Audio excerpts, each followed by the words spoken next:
चलिए अब हम लोग 49वां क्वेश्चन को देखते हैं। 49वां क्वेश्चन क्या कह रहा है, ध्यान दीजिएगा जरा। ओके, ये करेगी भारत के राष्ट्रीय आंदोलन में जनजातीय समूह की क्या भूमिका थी, वर्णन करें। क्या करना है जी बाबू, वर्णन करना है जनजातीय समूह का। ठीक है ना बाबू, ओके ध्यान दीजिएगा, ठीक है ना। तब देखिए जनजातीय के मतलब समझते हैं आप लोग, ओके, जिसको हम लोग आदिवासी कहते हैं। क्या कहते हैं जी बाबू, आदिवासी। आदिवासी कहने के मतलब कि वैसी जनसंख्या जो ज्यादातर ओके अपनी जीवन को ओके जंगल में क्या करे, व्यतीत करे, उसी को हम लोग का जनजातीय समूह, जिसको हम लोग आदिवासी कहते हैं। ओके, अब देखिए ये भारत के राष्ट्रीय आंदोलन में भी इन्होंने क्या किया था, भूमिका को निभाया था। कौन निभाया था आपका, तो जनजाति का मतलब आदिवासी ने। ओके, अब क्यों, क्यों का भी मैं एक कारण बता देता हूँ। ओके, कि क्यों निभाया, आखिर वजह क्या था। तो वजह एक था ना ओके, कि अंग्रेजी जो सरकार थी, ठीक है ना, जो अंग्रेज की क्या थी बाबू, सरकारें थी, उन्होंने क्या किया, अपने फायदे के लिए, अपने क्या करने के लिए, फायदे के लिए ओके जंगल को भी साफ करवाने लगे, जंगल को भी कटवाने लगे। अब जंगल जब कटेगा ओके, तो फिर ये आदिवासी जाएंगे कहाँ, जबकि जंगल ही इनका घर है। अब जिसकी वजह से इन्होंने भी आंदोलन में क्या कर दिया, तब भाग लेने लगा। तो ये सबसे ज्यादा कब ये भाग लिए हुए थे ओके, तो आपको मैं बता दूं ओके 19वीं और कौन सा जी आपका 20वीं सदी में। कब से जी, 19वीं और 20वीं सदी में ओके जनजाति ने बहुत ही प्रबल तरीका से भाग लिए थे। ओके, कौन से, आदिवासी, आदिवासी ने ओके, आदिवासी ने क्या किया था बाबू, तो भाग लिया बहुत ही अच्छी तरह से, बहुत ही प्रॉपर तरीका से। समझ में आ गया ओके आप लोग को। ओके, और इसमें कौन कौन सा आंदोलन था, तो कहा दूंगा कि मैं नाम लूं। पहला का मतलब कि नाम था ओके रंपा। क्या नाम था जी बाबू, तो उस आंदोलन का नाम था रंपा आंदोलन था एगो, ठीक है ना, आंदोलन।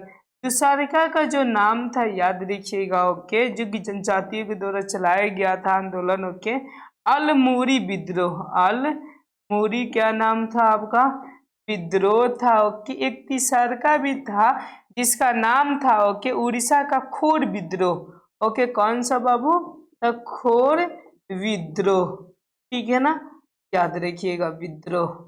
अब चलिए यहाँ तक आप लोग को बहुत अच्छी तरह समझ में आ गया ओके, कि आंदोलन चलाया गया था, किनके द्वारा चलाया गया था, तो जनजाति के द्वारा चलाया गया था। साथ ही साथ आपका एक आंदोलन महात्मा गांधी के द्वारा जो चलाया गया था, सविनय अवज्ञा आंदोलन। सविनय कौन सा जी बाबू, अवज्ञा आंदोलन, ध्यान दीजिएगा, आंदोलन ओके, सविनय अवज्ञा आंदोलन। इसमें भी जनजाति ने बहुत ही अच्छी तरह से भाग लिया था, मतलब बहुत ही इसमें भी भागीदारी हुई थी सविनय अवज्ञा आंदोलन में भी। साथ ही साथ हम लोग कह सकते हो कि दक्षिण बिहार का याद रखिएगा, कौन सा भी बाबू, दक्षिण बिहार का भी जो जनजाति थे ओके, इसमें क्या किए थे, भाग लिए थे। किसमें भाग लिए हुए थे, तो आपके कौन सा, भारत के राष्ट्रीय आंदोलन में इन्होंने क्या किया, तो अच्छी तरह से भाग लिया। ओके, आपको बराबर तरीका से समझ में आ गया होगा कि इनकी भूमिका का मैंने पूरा का पूरा बता दिया। अब इसी को लैंग्वेज में लिख दीजिएगा तो आपका आंसर हो जाएगा। देखिए लैंग्वेज कैसे लिखिएगा, ओके ऐसा लिखिएगा, भारत में राष्ट्रीय आंदोलन में जनजाति एवं पैंतीस समूह का प्रमुख भूमिका थी। जैसे कह सकते कि अंग्रेज सरकार ने, कौन सा बाबू, अंग्रेज सरकार। चलिए हम इनके लैंग्वेज को देखते हैं ओके, कि लैंग्वेज क्या बोल रहा है। देखिए आपका ऐसी यही आपका क्या हुआ था, जनजातीय का आंदोलन था, जैसे कि आप लोग देख सकते हैं ओके, ठीक है। अब देखिए यहाँ पर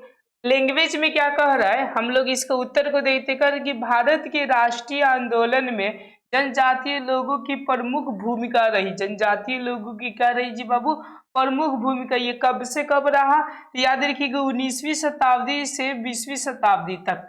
19वीं शताब्दी से कहाँ तक आपको बाबू, 20वीं शताब्दी तक में ओके भारत के अनेक भागों में आदिवासी विद्रोह हुए। ओके, इन विद्रोहों में देखिए कौन थे आपके, रंपा विद्रोह था ओके, अलमुरी विद्रोह, उड़ीसा का खोर विद्रोह। यह 1914 से 19 कब चला था बाबू, आपको 20 तक चला हुआ था। ओके, अब देखिए 1917 में मयूरभंज के संथालों ने एवं मणिपुर में ओके पोडोई कुकुयो ने विद्रोह किया था। ओके, 1930 में सविनय अवज्ञा आंदोलन के समय पश्चिम उत्तर प्रांत का जनजातियों ने तीव्र राष्ट्रवादी भावना दिखाई। ओके, वो लोग भी सविनय अवज्ञा आंदोलन में क्या किए थे बाबू, भाग लिए हुए थे। साथ ही साथ दक्षिण बिहार के आदिवासियों ने भी राष्ट्रीय चेतना का परिचय दिया। ओके, इस प्रकार भारत के कोने कोने से आदिवासियों जनता ने समय समय पर राष्ट्रीय आंदोलन में भी भाग लिया। समय समय पर मतलब कि क्या किया, आदिवासी लोगों ने ही भाग लिया हुआ था। मतलब कौन सा, तो यूं समझिए कि भारत के राष्ट्रीय आंदोलन में फैलाने में। ओके, आप लोग को बहुत ही अच्छी तरह से समझ में आ गया होगा। कोई प्रकार की आप लोग को दिक्कत होगा तो आप लोग कमेंट कर सकते हैं।